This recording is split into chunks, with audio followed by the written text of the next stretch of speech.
शुरुआत हम भारत की दो शक्तिशाली तस्वीरों के साथ करेंगे जो कि देश की बढ़ती हुई ताकत और दुनिया में उसकी इंपॉर्टेंस और विश्व गुरु वाली उसकी छवि को डिफाइन करती है। ब्रिक्स 2026 के लिए भारत ने आज लोगो और वेबसाइट को लॉन्च किया। भारत इस बार ब्रिक्स प्रेसिडेंसी की मेजबानी करेगा। बीते साल ब्राजील ने ऑफिशियली 2026 के लिए ब्रिक्स की प्रेसिडेंसी भारत को सौंपी है। खुद विदेश मंत्री एस जयशंकर ने ब्रिक्स के इस लोगो और वेबसाइट को लॉन्च किया है। और दूसरी तरफ कल भारत में अमेरिका के राजदूत सर्गियो गोर ने भारत और पीएम मोदी को लेकर कुछ बातें कही, जिसने यह बताया कि अमेरिका के लिए भी भारत कितना जरूरी है। न सिर्फ सर्गियो गोर ने पीएम मोदी और ट्रंप की दोस्ती को रियल बताया, बल्कि यह भी कहा that no partner is more essential than India. आज ब्रिक्स जैसे ताकतवर मंच पर भारत की न सिर्फ धमक दिखाई देती है, बल्कि भारत उस भूमिका में है जो अब इस मंच की दिशा और दशा दोनों को तय कर रहा है। पहले आपको यह बताते हैं कि ब्रिक्स का लोगो इस बार खास क्यों है और इसके पीछे का उद्देश्य मंशा क्या है। ब्रिक्स 2026 के लोगों की जो आकृति है वो कमल से प्रेरित है। कमल जिसे पवित्र माना जाता है, ज्ञान और विपरीत स्थिति में खिलने वाला माना जाता है, और लोगों के बीच में मौजूद नमस्ते जो सम्मान, स्वागत और विनम्रता को दिखाता है। कमल की अलग अलग पंखुड़ियों में भरा हुआ रंग उसके 5 संस्थापक देश यानी कि ब्राजील, रूस, भारत, चीन और दक्षिण अफ्रीका के हैं, जो कि इसको रिप्रेजेंट करते हैं। ये वेबसाइट और लोगो भारत की ब्रिक्स अध्यक्षता के दौरान होने वाली एक्टिविटीज को एक नई दिशा देगा।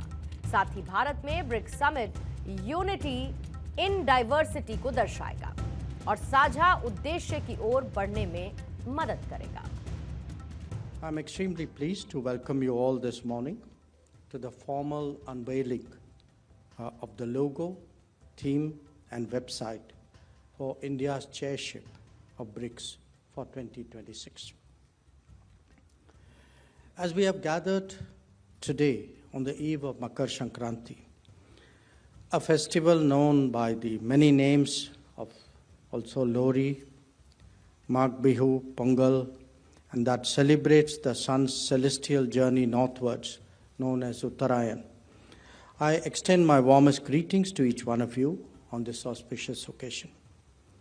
Just as these festivals convey hope and goodwill, India's BRICS chairship will seek to bring together the potential of BRICS countries for greater global welfare. Globally BRICS ने अपनी एक अलग ही पहचान हासिल की है और आज इस मंच की भूमिका क्या है, उसकी पावर क्या है, इस बात का अंदाजा इस बात से लगाया जा सकता है कि खुद अमेरिकी राष्ट्रपति ट्रंप को ब्रिक्स टेंशन देता है। ट्रंप को लगता है कि ब्रिक्स वो मंच है जो अमेरिका के खिलाफ डी-डॉलराइजेशन की कोशिश में है, लेकिन ट्रंप शायद ये भूल रहे हैं कि इस मंच में भारत जैसा मजबूत देश है और भारत का संकल्प साफ है। भारत ब्रिक्स को एक नॉन वेस्टर्न ब्लॉक बनाना चाहता है, ना कि एंटी वेस्टर्न, और ऐसे में कुछ सवाल इसी से जुड़े हुए हैं। क्या भारत ब्रिक्स को सिर्फ एक मंच में नहीं बल्कि रणनीतिक ब्लॉक में बदलना चाहता है?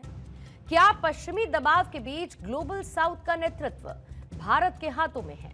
और 2026 ब्रिक्स में चीन रूस वर्सेस भारत का संतुलन कैसे साधा जाएगा? भारत ब्रिक्स को एक महत्वपूर्ण मल्टीलैटरल प्लेटफॉर्म के रूप में देखता है जो कि विकासशील देशों की आवाज को मजबूत करने, वैश्विक सुधारों को बढ़ावा देने और मल्टीपोलैरिटी को प्रोत्साहित करता है। और क्या भारत इस मंच को रणनीतिक ब्लॉक में बदलना चाहता है? तो इसका जवाब है हाँ, लेकिन अपनी शर्तों पर। कैसे भारत इसको अंजाम दे रहा है, आप ये भी समझिए।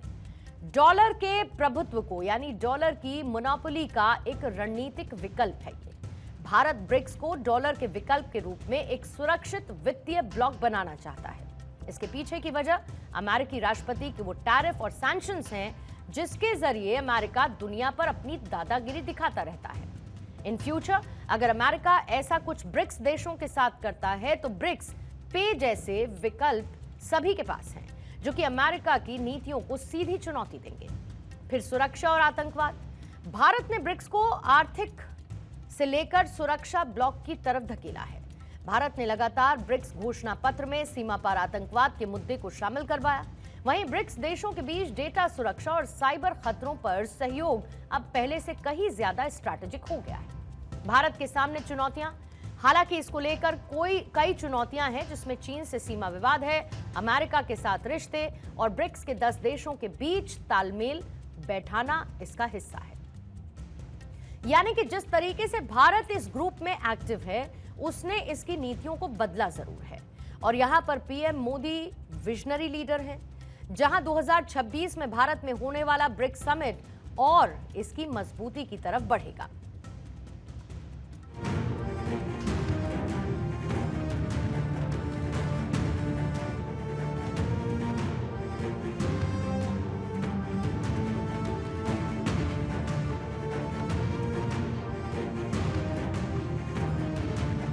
अब आतंकियों की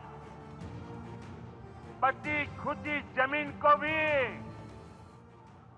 मिट्टी में मिलाने का समय आ गया है। 140 करोड़ भारतीयों की इच्छा शक्ति अब आतंकी आकाओं की कमर तोड़ कर रहेगी। तो एक तरफ पश्चिमी देशों का दबाव और दूसरी तरफ इस इंटेंस प्रेशर के बीच भारत ने ग्लोबल साउथ का वो भरोसा जीता, जिसमें हमारे दूसरे सवाल का जवाब शामिल है।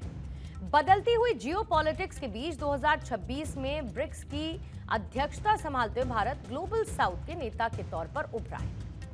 इंडिया अ ब्रिज बिल्डर।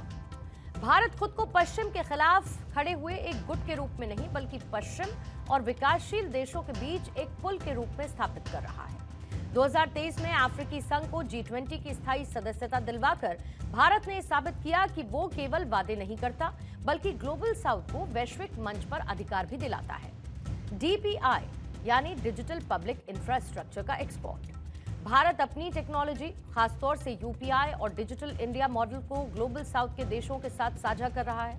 जहां पश्चिमी तकनीक महंगी और शर्तों के साथ आती है, तो दूसरी तरफ भारत का open source model global south देशों के लिए एक हथियार बना है। ग्लोबल साउथ देशों के लिए भारत वो एक कड़ी है, वो ब्रिज है, जिसने दुनिया के बड़े बड़े प्लेटफॉर्म्स के लिए उसका रास्ता जोड़ा है। और प्रधानमंत्री मोदी के इसी कमिटमेंट ने ब्रिक्स की केमिस्ट्री को बदला भी है। अब सवाल यह भी है कि चीन और रूस के बीच भारत बैलेंस कैसे करेगा। वजह साफ है कि चीन और रूस दोनों पश्चिम विरोधी माने जाते हैं, जबकि भारत का स्टैंड क्लियर है। और इसका जवाब आपको भारत की उस थीम के साथ मिलेगा जिसे उसने 2026 की अपनी अध्यक्षता के लिए चुना है। Strength, innovation, support and steadiness. और इसी थीम पर इस बार का ब्रिक्स सम्मेलन होगा। इसके जरिए भारत सैन्य और राजनीतिक मुद्दों को अलग रख सकेगा, जिससे ब्रिक्स की छवि एक कंस्ट्रक्टिव ग्रुप के तौर पर उभरेगी। भारत ने ब्रिक्स के 2026 लोगों के जरिए यह बताया कि इस बार का सम्मेलन दुनिया के कल्याण के लिए होगा, न कि दुनिया को अनस्टेबल करने के लिए। और भारत की इन्हीं पॉलिसीज ने ब्रिक्स की फुल फॉर्म को भी बदल दिया है। यानी कि अब ब्रिक्स की नई पहचान होगी।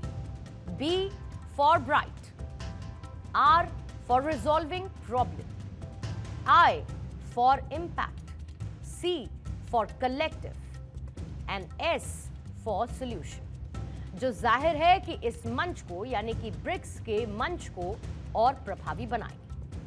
प्रधानमंत्री मोदी वसुधैव कुटुंबकम के पक्षधर हैं।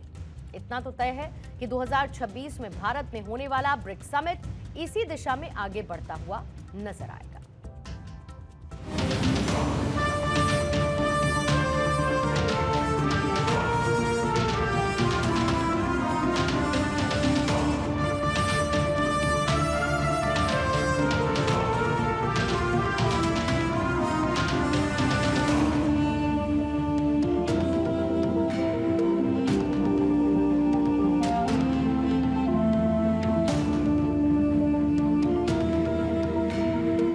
BRICS will complete 20 years since its inception.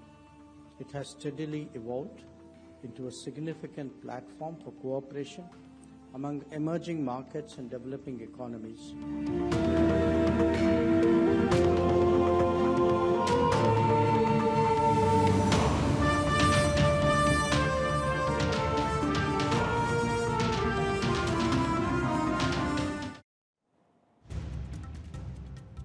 Bharat BRICS को जिम्मेदार शक्ति के रूप में पेश कर रहा है। प्रधानमंत्री मोदी ने जिस तरीके से ब्रिक्स के मंच को पॉजिटिव एटीट्यूड के तौर पर इस्तेमाल किया, वो यही बताता है कि अब बारी भारत की है और आगाज भारत ने इतना शानदार किया है। तो ब्रिक्स समिट कितना शानदार होने वाला है, इसकी कल्पना करना ज्यादा मुश्किल नहीं।